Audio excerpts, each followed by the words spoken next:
Welcome back to Restore and Reform. I'm Sarah, physical therapist and owner of the practice. And today I'd like to talk about one of my favorite split stance circuit training drills. It's 3 simple drills to hit a lot of muscles, starting from your core to your quad, your hip and glutes, all the way down to your deep calf and your arch stabilizing muscles. Those of you who know me know that I enjoy being barefoot when I do my training, so I am barefoot in a pair of toe spacers today to help with engaging those foot muscles. I'm also going to show you how you can advance these drills either using something like a SoleMate, a Naboso board, or even a kettlebell or dumbbell if you are looking to increase load and strength. So let's get started. So working in a split stance, there are a couple of things we want to consider about alignment.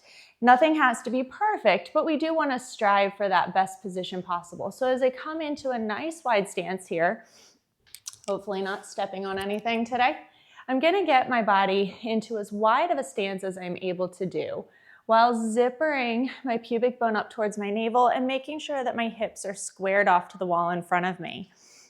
I'm going to tripod my foot, so using the ball of my big toe, ball of my little toe, and the center of my heel to create 3 points on the ground, and then my back foot having my weight equally split between the two. Starting from here, I'm going to go ahead and drop down into a 90-90 position, and that's going to be the initial split squat. Sometimes you may need to adjust your foot slightly closer or slightly farther away to maximize that position. From here, after about the 10th rep, we're going to work into a front leg heel raise or releve for my dancers and work on the stability of holding that hip and core position, driving into that deep glute and into that arch. From here, coming up and bringing yourself into a more narrow stance position about a foot away. With 90% of my weight on that front foot in that nice tripod position, I'm going to move into a kickstand RDL or a hip hinge where I'm driving into that back hip, looking to maintain the knee stacked over the ankle. So I'm not letting that knee go too far forward and I'm not hyperextending or dropping it back. Good. So those are the 3 drills that we can do. I usually go for a set of 10 of each in a circuit.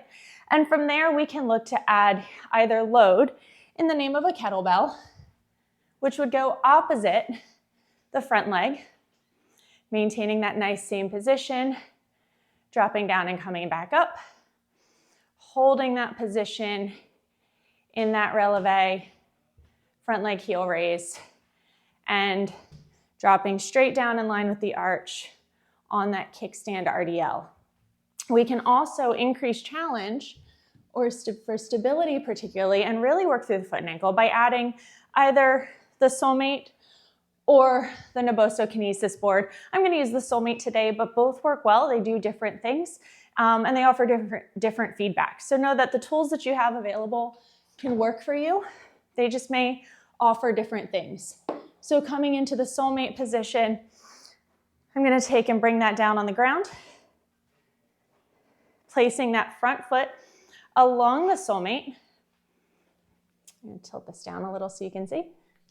So that front foot's going to go along the SoleMate, that back foot into a parallel position in that neutral but wide stance, hips squared forward, driving down and back up. Still working that same deep zipper through the navel, working that same deep hip and back of the leg. Adding that front leg heel raise, looking for that neutral position, knee stays in line with the hip and ankle and in line with that big toe. And then the same thing moving into that RDL or that 3-point hip hinge. Here are some easy options. If you're traveling on the go, a SoleMate is an easy option to take with you. Oftentimes gyms may have kettlebells or dumbbells available to you. So that makes an option to hit a quick circuit, hit a lot of different muscles, and hopefully get some fatigue into those muscle groups and start to build your strength and stability. If you have questions, please drop them in the comments below. Thanks for tuning in.